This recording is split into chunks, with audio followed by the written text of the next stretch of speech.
మీరు పదే పదే నేను దళితునంటే నేను మాదిగా రాజయ్య మాదిగా రాజయ్య మాదిగా నా కులాన్ని నేను చెప్పుకోవడంలో తప్పు లేదంటున్నారు. అంటే దానికన్నా ముందు ఒక మనిషి వ్యక్తికి ఉండాల్సింది ఒక మనిషి అన్న పేరు, కానీ కులంతో పని లేదు ఇక్కడ. సరే సామాన్యులైతే ఏదో తను మాదిగానో ఇంకోటనో పెట్టుకుంటారు, అది ఓకే. ఒక ప్రజాప్రతినిధిగా ఉన్నప్పుడు ఎమ్మెల్యే అంటే ఎమ్మెల్యే, కానీ ఎమ్మెల్యేలకు ఎస్సీలు ఎస్టీలు ఓసీలు అన్నది ఉండదు. మీరు అసెంబ్లీలోకి ఒకసారి వెళ్ళారంటే ఈయన రాజయ్య మాదిగా అని ఉండదు, ఎమ్మెల్యే రాజయ్య గారనే ఉంటుంది. అలాంటప్పుడు మీరు ఎందుకు పదే పదే దాన్ని పైకి తీసుకొస్తున్నారు? ఆ మాదిగా అనే దాన్ని ఎందుకు తెస్తున్నారు అసలు మీరు? ఈరోజు తెలంగాణ రాష్ట్రం మొత్తంలో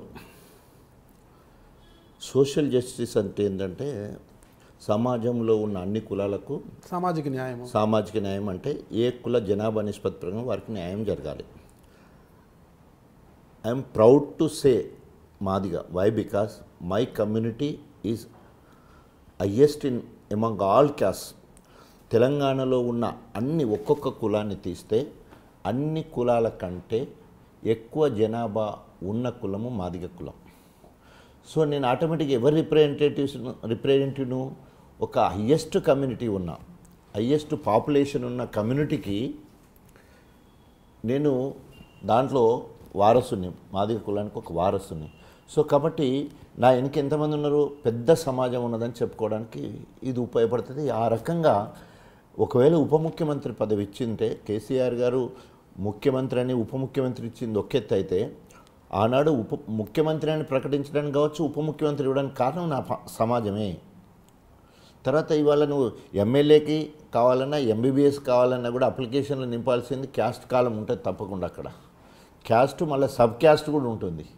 caste SC, sub caste Madiga అని చెప్పేసి ఎన్నికల అప్లికేషన్లో పెట్టాలి, చదువుకునే అప్లికేషన్లో కూడా పెట్టాలి. సో ఏ స్థాయిలో ఉన్నా కూడా క్యాస్ట్ తప్పకుండా చెప్పాల్సి వస్తుంది. ఏ స్థాయిలో ఉన్నా కూడా ఇప్పటి వరకు వివక్ష ఇంకా కూడా తగ్గలేదు ఎక్కడ కూడా. ఉప ముఖ్యమంత్రిగా ఉన్నా కూడా ఉప ముఖ్యమంత్రిగా ఉన్నప్పుడు ఆ స్థాయిలో వివక్ష ఉంటుంది, ఎమ్మెల్యేగా ఉంటే ఉంటుంది వివక్ష, తర్వాత కింది స్థాయిలో ఉండే వివక్ష కింది స్థాయిలో ఉంటుంది. కేసీఆర్ గారి పాలనలో వివక్ష ఉందంటారా ఎస్సీలపై? నో. కేసీఆర్ పాలన, అది చంద్రబాబు పాలన, ఎన్టీఆర్ పాలన, లేకపోతే మోడీ పాలన అని ఉండదు. కుల వ్యవస్థ, అంబేద్కర్ గారు చెప్పినట్టు కుల వ్యవస్థ అనేది రాబోయే రోజుల్లో ఇంకా ఇప్పుడు స్టార్ట్ అయినాయి అనుకోని అంతర్కుల వివాహాలు జరిగితే మెల్లమెల్లగా క్యాస్టిజం వెళ్ళిపోతుంది అని చెప్పడం జరిగింది. సో ఇవాళ మీరు దేనికైనా అప్లై చేసుకున్నప్పుడు మీ దాంట్లో కూడా అడిగి మిమ్మల్ని కూడా రాయమని అంటారు.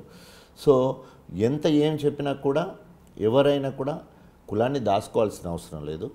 సో కులం పేరు చెప్పడం వల్ల నష్టపోయేది కూడా ఏం లేదు. ఇవాళ ప్రతి ఒక్కరు కూడా మరి రెడ్డి అని ఎందుకు పెట్టుకోవాలా, వెలమ అని ఎందుకు పెట్టుకోవాలి, దాని పేరు ఏం పేరు, గౌడ్ అని ఎందుకు పెట్టుకుంటున్నారు, యాదవ్ అని ఎందుకు పెట్టుకున్నారు, రావ్ అని ఎందుకు పెట్టుకుంటున్నారు?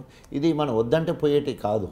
ఆటోమేటిక్గా అందరూ వాళ్ళ కులాన్ని చెప్పుకోవడానికి దాన్ని గొప్పగా గర్వపడుతున్నప్పుడు రాజకీయ నాయకులకు అవసరం లేదు. ఇప్పుడు మీరు మాదిగా అని పదే పదే అన్నా, మీరు ప్రజాప్రతినిధిగా ఉన్నప్పుడు మీకు ఓట్లేసింది మాదిగలే కాదు, దాంట్లో కమ్మలు ఉన్నారు, కుమ్మరులు ఉన్నారు, వడ్డర్లు ఉన్నారు, యాదవులు ఉన్నారు, అంటే రెడ్లు ఉన్నారు, చౌదరిస్ ఉన్నారు, వెలమలు అందరూ ఉన్నారు. అందరూ కలిసి ఓట్లేస్తేనే అందరి ఓట్లతోనే మీరు గెలిచింది.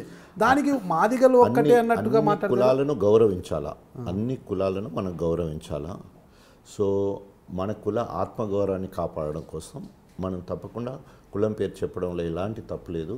తర్వాత రెండవది, ఇవాళ ఎక్కడ ఈవెన్ మంత్రి పదవులు ఇవ్వాలంటే కుల ప్రాతిపదికనే ఇస్తూ ఉంటారు. మళ్ళీ కులం లేదని దానికి ఎక్కడుంది చెప్పండి. సో ఎంబీబీఎస్లో సీట్లు కావాలంటే కుల ప్రాతిపదికనే సీట్లు అలాట్ చేస్తుంటారు. ఎక్కడ వైద్యం చేసేటప్పుడు, పని చేసేటప్పుడు కులం ఇక్కడ అడ్డు రాదు, కానీ అది చదివేటప్పుడు కానీ గెలిచేటప్పుడు కానీ తప్పకుండా కులం అవసరం ఉంటుంది. కాబట్టి ఇప్పట్లో మనం అనుకున్న స్థాయిలో వివక్ష లేకపోయినప్పటికీ కూడా వైట్ కాలర్ క్రైమ్ అంటారు, అంటే సో అట్లాంటి ఇప్పటికి కూడా జరుగుతూ ఉన్నాయి. అందుకనే ఇంకా ఎస్సీ కమిషన్ ఉంటూనే ఉంది, బీసీ కమిషన్ ఉంటుంది. వాళ్ళ స్థితిగతులు కానీ ఆ కుల వ్యవస్థ మీద కార్యాచరణ చేయడం కోసం అన్నీ ఉన్నాయి. తప్పకుండా అవి ఉంటాయి. దాన్ని బట్టే మనం ఎన్నుకున్న బలాన్ని బట్టే తప్పకుండా ఆటోమేటిక్గా మనకు పొజిషన్ వచ్చేదానికి కూడా అవకాశం ఉంటుంది. ఏదైనా పొజిషన్ ఉన్నా కూడా ఆ బలాన్ని బట్టే మన రిప్రజెంటేషన్ ఉండడానికి అవకాశం ఉంటుంది.